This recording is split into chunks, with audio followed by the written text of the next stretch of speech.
నాగేంద్ర సాయి గారు, అంటే ఏం జరుగుతాయి ఏంటన్న అంచనాలు అదొక ఎత్తు. ఒక బిజినెస్ అనలిస్ట్గా మీరేం చెప్తారు?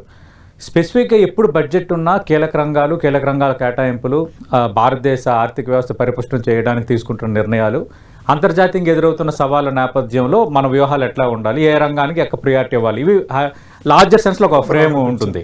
బట్ వేరే యాజ్ మిడిల్ క్లాస్ కానీ వేతన జీవులు కానీ ఈ ఆదాయ పన్నుకు సంబంధించి ఏమైనా రాయితీలు ఇస్తారా, లేదంటే ఇంకా వేరే చేస్తారా అనేది ఒక చర్చ ఉంది. నాకు తెలిసినంత వరకు లాస్ట్ బడ్జెట్లోనే మధ్యతరగతి వేతన జీవులకు ఒక బిగ్ రిలీఫ్ ఇచ్చేశారు. ఎందుకంటే ట్యాక్స్ రిబేట్కి సంబంధించిన ఒక క్లారిటీ వచ్చేసింది.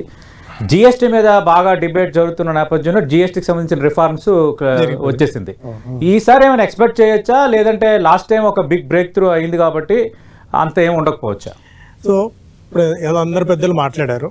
సో ఒక్కొక్కరి వర్షన్ ఒక్కొక్క రకంగా ఉంటుంది. కాకపోతే ఒక మిడిల్ క్లాస్ యాంగిల్లో అంటే ఈ బడ్జెట్లో ఈ లెక్కలు, ఈ రూపాయి రాక పోక ఇవన్నీ అంశాలు పక్కన పెడితే నాకు బడ్జెట్ నుంచి ఏం వస్తుందని నేను ఆశించినప్పుడు ఈ బడ్జెట్ నుంచి నేను పెద్దగా కామన్ మ్యాన్ కి ఒక అద్భుతం జరుగుతున్నది నేను అనుకోవట్లేదు. ఎందుకంటే గవర్నమెంట్ కి ప్రతి సంవత్సరం అందరినీ సాటిస్ఫై చేయాలి, అటు కార్పొరేట్లను సాటిస్ఫై చేయాలి, మిడిల్ క్లాస్ వాళ్ళని సాటిస్ఫై చేయాలి, ఈ సిస్టంలో ఉన్న ప్రతి ఒక్కరిని సాటిస్ఫై చేయాలి అనే ఇది పరిస్థితి గవర్నమెంట్ ఉండదు. ఎందుకంటే గవర్నమెంట్ ఇప్పుడు డిఫరెంట్ సిచ్యుయేషన్స్ని ఎదుర్కొంటుంది. ఒకటి డొనాల్డ్ ట్రంప్ టారిఫ్స్ ఒకటి, అండ్ గ్లోబల్గా జియో పొలిటికల్ టెన్షన్స్ చాలా ఎక్కువగా ఉన్నాయి.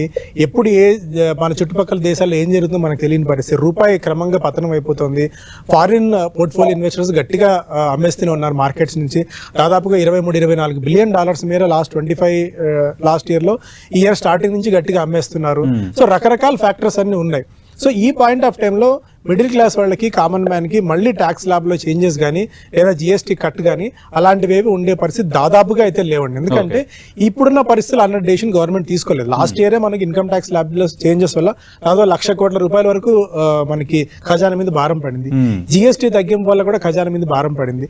సో అన్నీ మనం రూపాయి ఖర్చు పెట్టేది, రూపాయి రాయితీలు ఇచ్చే పరిస్థితి చూస్తాం, కానీ డబ్బులు వచ్చే పరిస్థితి, ఖజానాకి డబ్బులు వచ్చే పరిస్థితి కూడా దాదాపు తగ్గిపోతుంది. అండ్ దీనికి తోడు జిఎస్టీ ఖర్చు నేపథ్యంలో కూడా ఎకానమీ మీద ఎఫెక్ట్ అయితే పడింది. సో ఇలాంటి పరిస్థితుల్లో కామన్ మ్యాన్ ఈ బడ్జెట్ నుంచి ఒక అద్భుతం ఎక్స్పెక్ట్ చేయాల్సిన అవసరం అయితే ఏం కనిపించలేదు. బట్ కార్పొరేట్స్ కూడా ట్యాక్సెస్ కట్ అయ్యే అన్న ఒక చిన్న పాయింట్ ఉంది, కానీ మేబీ అక్కడ కొద్దిగా ట్యాక్స్ ట్వీకింగ్ జరిగితే జరగచ్చు తప్ప కామన్ మ్యాన్ కింద ఒక అద్భుతం జరుగుతుంది నేను అనుకోవట్లేదు. బట్ మీరు అన్నారు సెక్టార్స్ పాయింట్ ఆఫ్ వ్యూలో ఇంతమంది అందరు చెప్పినట్టు అగ్రికల్చర్కి ఒకటి బాగా కేటాయింపులు జరిగే అవకాశం ఉంది. డిఫెన్స్ ఇప్పుడున్న పరిస్థితులు ఏంటంటే పక్క దేశాల నుంచి ఎప్పుడు ఏ ముప్పు వచ్చి పడుతుందో తెలియని పరిస్థితిలో మనం ఆయుధ సంపత్తిని మరింత పరిపుష్టం చేసుకోవడానికి డిఫెన్స్ రంగాన్ని కొద్దిగా కేటాయింపులు ఎక్కువ ఉండొచ్చు.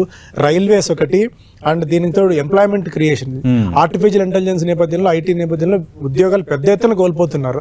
సో కొత్త ఉద్యోగాలు క్రియేట్ చేయాలి వాళ్ళకి. And GCC global capability centres ఇండియాని మరింతగా తీసుకొచ్చే క్రమంలో అక్కడ కృషి చేయాలి. సో జాబ్ ఫోకస్ మీద, జాబ్ క్రియేషన్ మీద ప్రభుత్వం ఎక్కువగా ఫోకస్ పెట్టే ఛాన్సెస్ అయితే ఈ బడ్జెట్ లో నాకు అనిపిస్తున్నాయి. ఓకే, ముగించే ముందు మీరేం చెప్తారు? మొత్తం ఈ వాదన అంతా విన్న తర్వాత ఏం జరగబోతుంది? సో అంటే ఇంతకుముందు కూడా అన్నట్టు ఒక్కొక్క యాంగిల్ ఒక్కొక్క రకంగా ఉంటుంది. అంటే కొంతమందికి ఏమో వ్యవసాయం కావాలి, కొంతమందికి ఏమో నంబర్స్ కావాలి, అంటే రూపాయి ఎక్కడి నుంచి వస్తుంది ఎక్కడికి పోతుంది అనుకోవాలి. బట్ మార్కెట్స్ కి, స్టాక్ మార్కెట్స్ కి ఈ పాయింట్ ఆఫ్ టైమ్ లో జనాలు చూస్తుంది రూపీ బాగా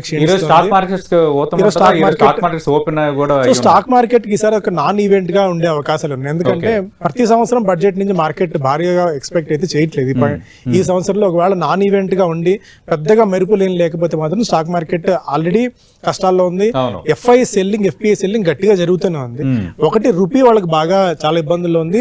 అండ్ ఎప్పటికప్పుడు ప్రతి సంవత్సరం ఒకసారి ట్యాక్స్ ల్యాబ్స్ లో మార్పులు తీసుకొస్తున్నారు, అంటే ట్యాక్స్ స్ట్రక్చర్స్ లో మార్పులు తీసుకొస్తున్నారు వాళ్ళకి ఎఫ్పిఐకి సంబంధించి.